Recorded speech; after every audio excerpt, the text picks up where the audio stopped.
그런 회사들이 어느 날 보니까 주가가 야, 이건 너무 많이 떨어졌는데 이런 생각이 들면 그때 정도 사가지고 버텨보는 거, 그거 이해는 방법이 없다. 지금 정도에서는 내려가서 크게 문제가 되거나 이러지는 않을 것 같다.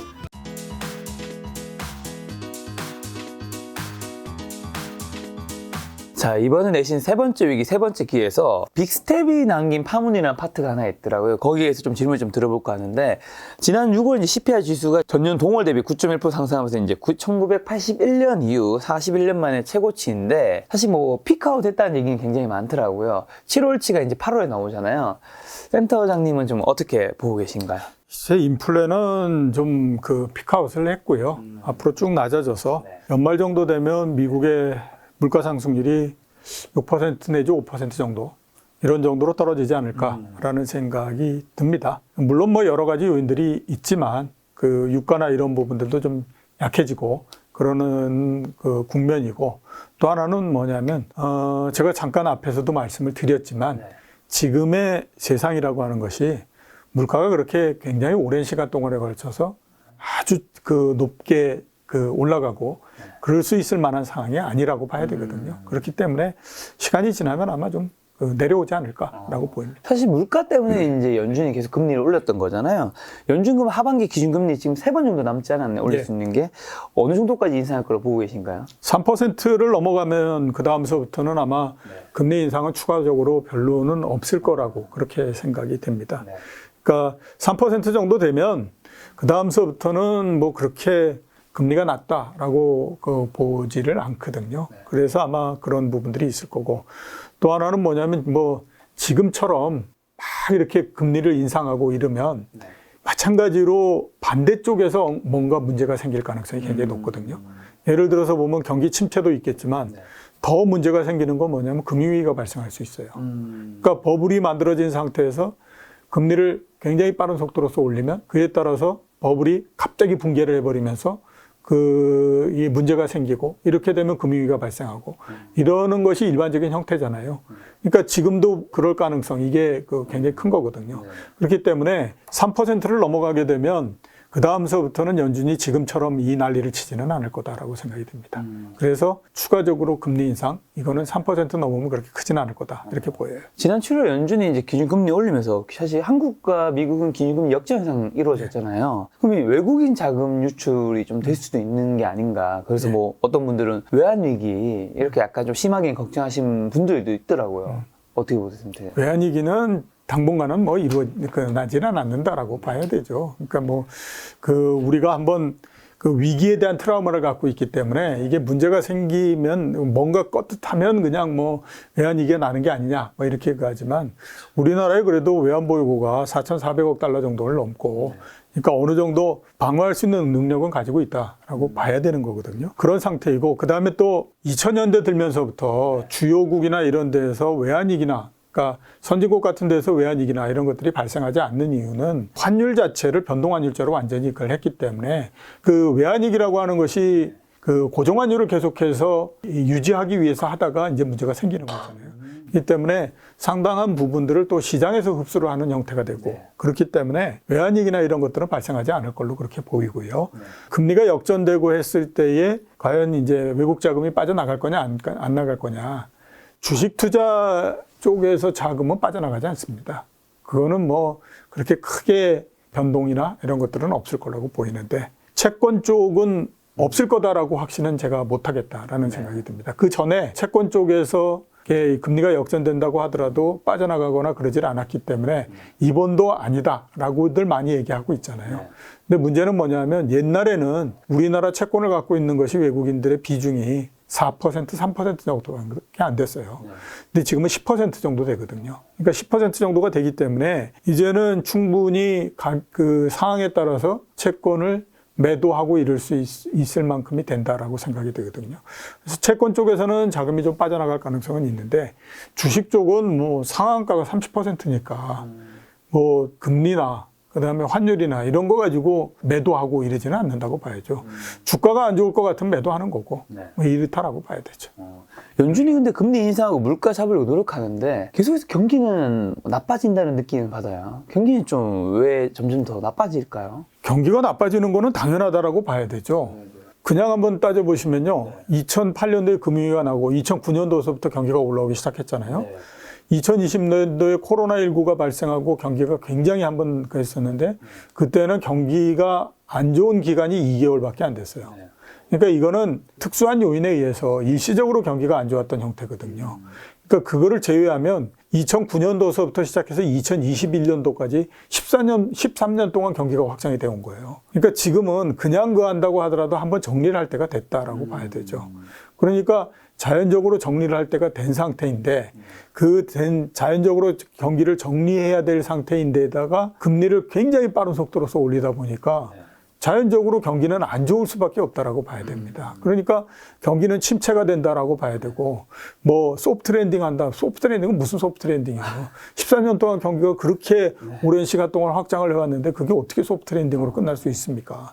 그러니까 침체된다라고 봐야 되고. 연착륙은 힘들다는 거죠. 연착륙은 없어요. 경착륙이 될 수밖에 그렇게 없다. 된다라고 봐야 되는 것이 맞는 거죠. 아니 금리를 올해 연초에 0.25%였는데 지금 기준금리가 얼마입니까? 미국이 2.5% 이렇게 되잖아요. 그렇게 빠른 속도로서 올리는데 어떻게 경제가 연착륙할 수 있습니까? 그건 쓸데없는 바람이라고 봐야 되죠. 금리 인상과 더불어 사실 달러 강세가 좀 맞물려 있는데 환율은 좀 언제쯤 내려간다고 보시고 그다음에 어쨌든 지금 강달러 시대잖아요. 이럴 때는 우리 개인분들은 좀 어떻게 대응해야 될까요? 강한 달러는 이제 어느 정도는 좀 피크를 쳤다라고 봐야 이것도 되죠. 피크를 쳤다. 이제부터는 좀 내려간다라고 봐야 되는데 유럽이 금리를 인상했잖아요. 그것도 처음 금리 인상을 빅스텝으로 해서 0.5% 올리고 상반기까지는 6월 달까지는 한번 보면 미국만 주요국 중에서 금리를 올리고 뭐 그랬었잖아요. 유럽이나 일본 이런 거하고 비교해 보면 미국만 계속해서 금리를 인상하고 이러는 형태였지 않습니까?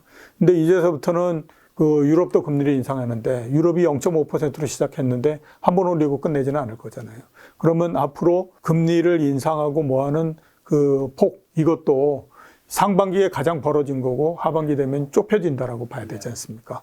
그런 의미에서 봤을 때의 이 달러의 강세 이 부분들은 일정하게 어느 정도는 피크점에 도달했다라고 보는 게 맞겠죠. 그렇게 되면 이제 앞으로 달러의 강세는 최고점을 지나서 좀 약세가 되는 이런 형태가 된다라고 봐야 될 것 같고요. 그러니까 이렇게 이제 달러가 강해지고 했을 때에 그때는 원화가 굉장히 약세였기 때문에 뭐 수출 관련주 이런 것들이 괜찮았죠. 좋았죠. 예, 근데 이제서부터는 방향이 좀 바뀌는 형태가 되니까 일방적으로 좋았던 부분들은 좀 약해진다. 이렇게 봐야 돼요. 그럼 어디 쪽이 좀 좋아질까요? 원래 이제 그 환율이 강세가 되고 그러면 내수 관련주들이 좋다. 이런 얘기를 많이 하거든요. 근데 지금은 보면 그런 경계선 자체가 많이 모호해진 것 같아요. 그러니까 환에 따라서 생기는 변화, 이 부분들은 굉장히 모호해진 것 같고. 하나 환율과 관련해서 말씀드려야 될 부분들은 많이들 그 얘기하죠. 환율에 따라서 외국인들이 매매를 한다. 그래서 우리나라 환율이 약해질 것 같으면 그거를 피하기 위해서 주식을 내다 판다. 이런 얘기 많이 하지 않습니까? 다 뻥입니다. 말도 안 되는 얘기인 거죠. 검증된 적도 없고 그냥 그럴 거다라고 생각해서 하는 거라고 봐야 되죠. 근데 그게 왜 그런 그림은 나오지 않는다라고 그러냐면 주식은 하루에 30%씩 움직이잖아요. 환율은 아무리 많이 움직인다 그래봐야 1%가 안 돼요. 그러면 1% 안 되는 걸 피하기 위해서 30% 변동하는 거를 판다? 그거는 말이 안 되는 거거든요. 그렇기 때문에 그거는 누군가가 아주 옛날에 환율 때문에 외국인들이 주식을 내다 팔고 산다라고 얘기를 해놓으니 그 다음서부터 많은 사람들이 그거에 대한 검증이나 이런 거 전혀 없이 너도 나도 다 그렇게 돼 라고 얘기를 하다 보니까 그게 시장에서의 그냥 명제로 하나 굳어져 버린 그런 형태다 이렇게 봐야 되죠. 어쨌든 지금 인플레이션 시대인데 이번 인플레이션이 이제 끝나고 난 다음에 이제 세계 경제를 좀 어떻게 보시는지 궁금한 건데요.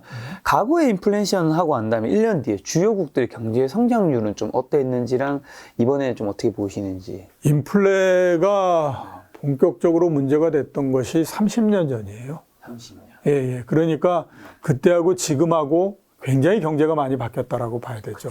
예, 그러니까 그거를 지금에다가 그대로 이렇게 적용할 수는 없습니다.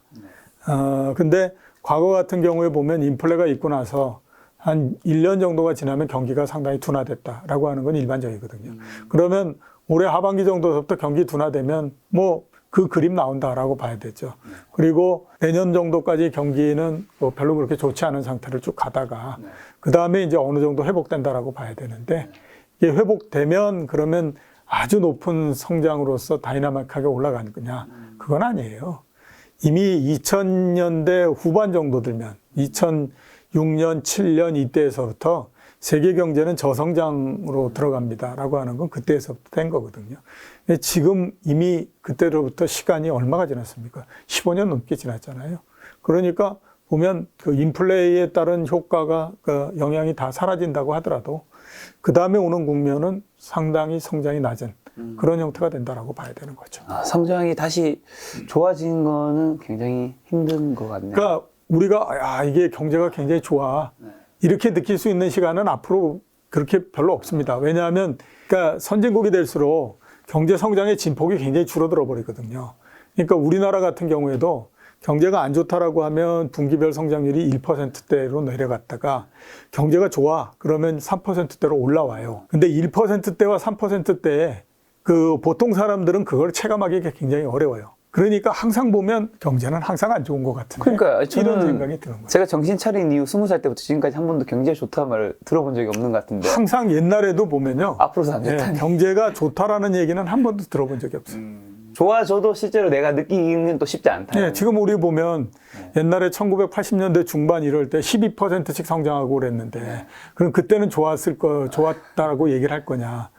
그때 제가 제일 처음에 직장 들어와서 경제연구소에 있었는데 그때 분석하는 사람들이 맨날 했던 얘기 뭐냐. 지금 우리나라가 올해에 10% 성장을 했는데 이 성장한 거에 상당 부분은 환율 때문에 생긴 거고 이런 얘기 했었어요.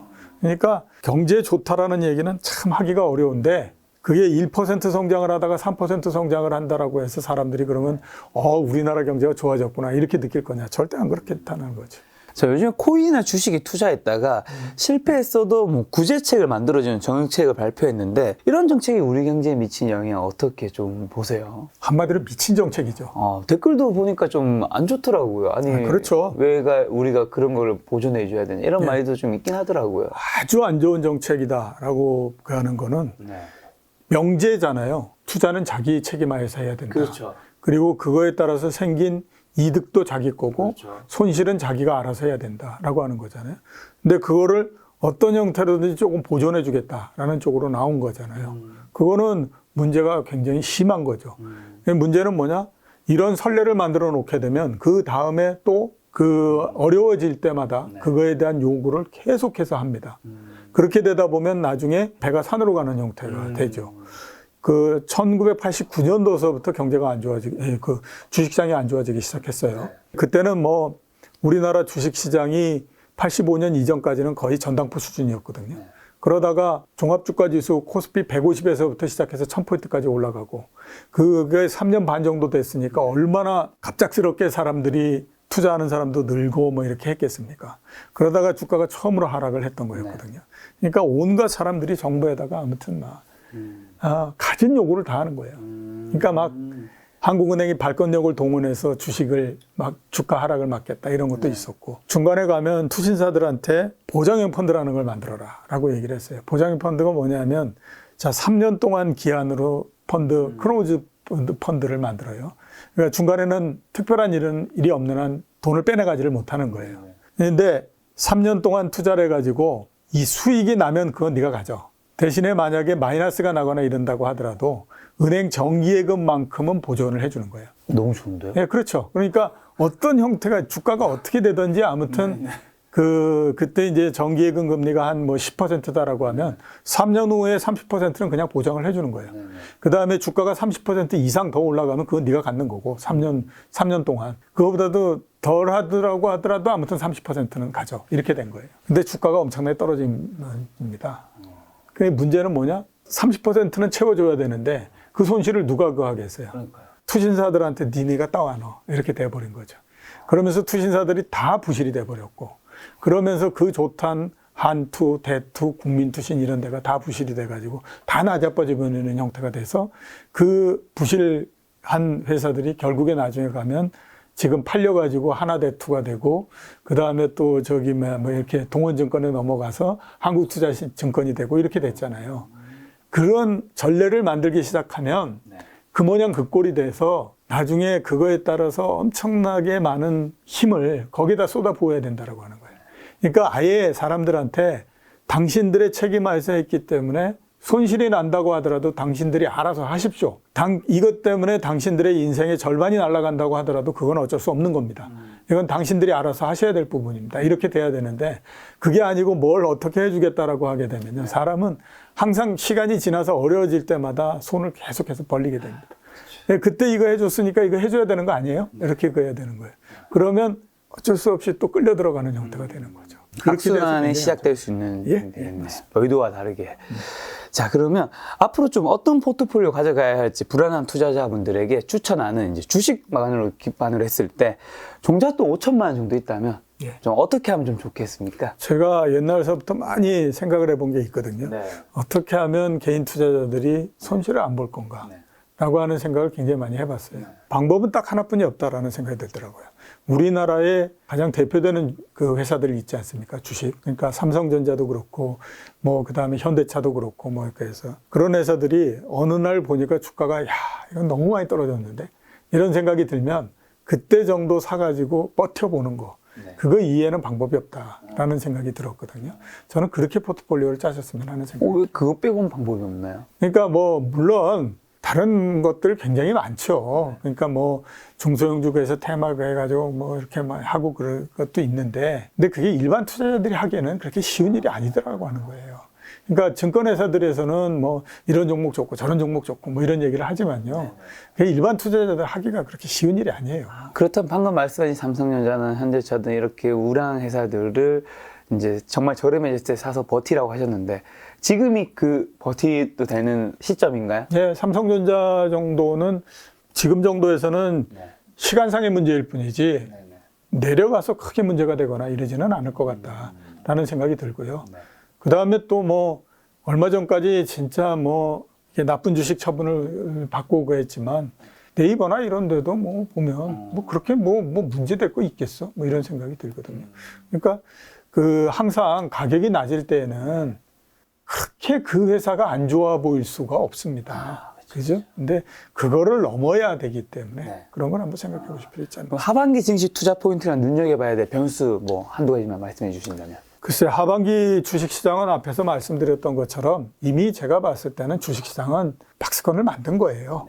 포인트는 박스권의 상단이 얼만큼 될 거냐 하는 거죠. 그러니까 2450에서 박스권의 상단을 만들 거냐, 2500에서 만드냐, 2600에서 만드냐, 그거를 그 어느 정도냐 하는 것들을 시장을 보면서 시장에서 그거를 결정해 주는 거, 그게 이제 가장 포인트다라고 봐야 될 것 같고요. 변수는 제가 봤을 땐 이미 다 나왔어요. 뭐 여기에서 뭐 금리를 올린다고 해서 주가가 떨어지는 것도 아니고, 금리가 내려간다고 해서 주가가 올라가는 것도 아니고, 인플레가 여기에서 둔화된다고 하더라도 하루 이틀 정도 영향 외에는 별로 안 나오고 뭐 그렇거든요. 그렇기 때문에 특별하게 시장을 크게 흔들 만한 변수, 그건 없을 거다라고 봅니다. 네, 마지막 질문입니다. 만약에 센터장님께서 지금 시대 20대로 돌아간다면 투자에 있어서 이것만큼 꼭 준비하겠다라 지금 굉장히 힘들어하시는 개인 투자자분들에게 마지막 투자 조언 한마디만 좀 주신다면. 20대에 저는 주식이라는 것이 뭔지도 몰랐습니다. 증권회사가 도대체 뭘 해놓은 회사인지도 몰랐고, 들어온 거는 딱 하나였죠. 월급을 많이 준대더라. 그래서 이제 들어왔던 거거든요. 근데 아까 제가 말씀드렸잖아요. 시간이 지나면서 주식을 보는, 분석하고 그러는 것이 달라진다. 네, 지식에서 제일 처음엔 지식이 필요하고, 그 다음에 경험이 필요하고, 그 다음에는 인간에 대한 이해가 필요하다. 그래서 주식이 뭐 인문학이라는 얘기죠. 예, 그렇죠. 지금 20대라면 제일 처음에 지식을 길러야 되는 때죠. 그렇기 때문에 주식에 관한 지식을 길러야 되는데, 주식에 대한 지식이라고 하는 것 자체가 광범위합니다. 일단 보면 경제에 대한 지식이 있어야 되죠. 기업에 대한 것도 있어야 되죠. 뭐 이런 거기 때문에 보다 더 넓게 보면서 좀 접근을 하셨으면 하는 생각이 듭니다. 20대에서는 지식점까지 경험은 아직 쌓일 때가 아니에요. 경험이 되려면 그래도 보면 제 생각으로는 최소한 15년은 넘어야 됩니다. 그러니까 우리가 글을 통해 가지고 경험을 쌓는다라고 하는 거는 그거는 내가 경험한 게 아니기 때문에 잘 몰라요. 근데 저 같은 경우에는 그러니까 뭐 제가 자랑을 하는 건 아니지만 가장 주가가 안 좋을 때는 외환위기가 발생해서 나라가 망할지 모른다라고 하는 때도 겪어봤잖아요. 그 다음에 또 굉장히 좋을 때는 주가가 8개월 사이에 250% 정도가 올라갔었어요. 뭐 280이었던 주가가 8개월 지나니까 1050이 됐으니까 얼마나 난리가 났겠습니까? 그러니까 상대적으로 이 경험을 했던 스펙트럼이 굉장히 넓기 때문에 그 경험의 스펙트럼이 넓다라고 하는 건 어지간한 일이 발생한다고 하더라도 야, 그때 이렇게도 했었는데 지금 이 정도 가지고 뭘 그렇게 그 난리를 치냐 이거거든요. 그러니까 제가 코로나19가 발생해서 주가가 막 떨어질 때 그러니까 1500 뭐 이렇게 떨어지면 야, 지금 주식 사. 지금은 무슨 일이 있어도 주식을 사야 될 때야. 그러니까 이게 코로나가 그래서 어떻고 저쩌고 해서 야, 그 얘기는 옛날에 9.11 테러 났을 때도 똑같이 했었어, 사람들이. 그때 뭐라고 그랬는지 알아? 9.11 테러가 나서 이제 사람들이 바깥에 돌아다니지 못하고 그러기 때문에 1930년 이래 최대 공황이 납니다. 이런 얘기 했었어. 공황 났니? 안 났어. 그 다음에 미국의 금융위기 나고 그랬을 때 또 똑같은 얘기 했었어, 사람들이. 세계 1위의 국가가 위기가 발생했으니 이거 도대체 어떻게 될지 모릅니다. 뭐 이렇게 얘기했지만 또 똑같이 보면 그렇잖아. 코로나19 마찬가지야. 지나가는 이거 그 바람이야. 그러니까 지금은 이렇게 사람들이 공포에 쌓여 있을 때는 어떻게 하든지 주식을 사야 돼. 예, 그거였거든요. 그게 왜 그러냐면 경험의 스펙트럼이 넓어지게 되면요. 그 다음에 자기가 지금 눈앞에 보이는 이 일들이 아주 적게 보여요. 그리고 굉장히 편견 없이 보여요. 눈앞에 보이는 일을 적게 보는 게 중요한 게 왜냐면 눈앞에 있을 때 커 보이니까. 그렇죠. 그렇게 되기 때문에 정확한 판단을 내릴 수가 있거든요. 그렇게 정도의 경험을 하려면 최소한 15년 정도는 지나가야 돼요. 그러니까 아직까지 20대에서는 그게 안 되죠. 15년 정도 그거 하려면 15살서부터 투자를 했어야 되는데 그런 사람은 없잖아요. 그럼 이제 20대에는 이제 책이라든가 영상을 통해 지식을 쌓고 이제 그 다음에 경험을 쌓기 위해서 이제 시간을 통해서 쌓아야 되는 건데 마지막 그럼 인간이라면 인간에서는 뭐 어떤 거를 좀 인간에 대한 경험이라고 하는 건 왜 사람들은 이 시점에 그런 마인드를 가질까라고 하는 거인 거죠. 자, 한번 따져보면 그렇잖아요. 나 지나놓고 보면 3,300 그 높은 데에서 왜 사람들은 그렇게 살까? 그 가격이 굉장히 싸다고 생각하면서 주식을 살까? 이런 그걸 해보면 그건 인간에 대한 이해가 있어야 되는 거거든요. 인간의 마인드에 대한 이해 이런 부분들이 있어야 되기 때문에 그거는 진짜 굉장한 경험을 쌓고 그 다음 국면이 돼야만 이루어질 수 있는 거죠. 그래서 지금 제가 제일 관심을 갖고 보는 건 뭐냐면 심리학적이나 정신과적으로 사람들은 왜 이런 시점에서는 이렇게 생각을 할까라고 하는 거에 대한 이해를 하기 위해서 저는 그쪽 공부를 계속하고 있어요. 센터의 말씀대로 지식과 경험과 인간에 대한 공부 3박자 맞춰진다면 우리가 투자를 좀 더 잘할 수 있다는 생각이 들었습니다. 오늘 만난 선생님은 이종욱 센터장님이었습니다. 지금까지 여러분 소중한 시간 함께 해주셔서 정말 감사합니다. 오늘도 김 작가였습니다. 고생 많으셨습니다. 예, 고생 많으셨습니다.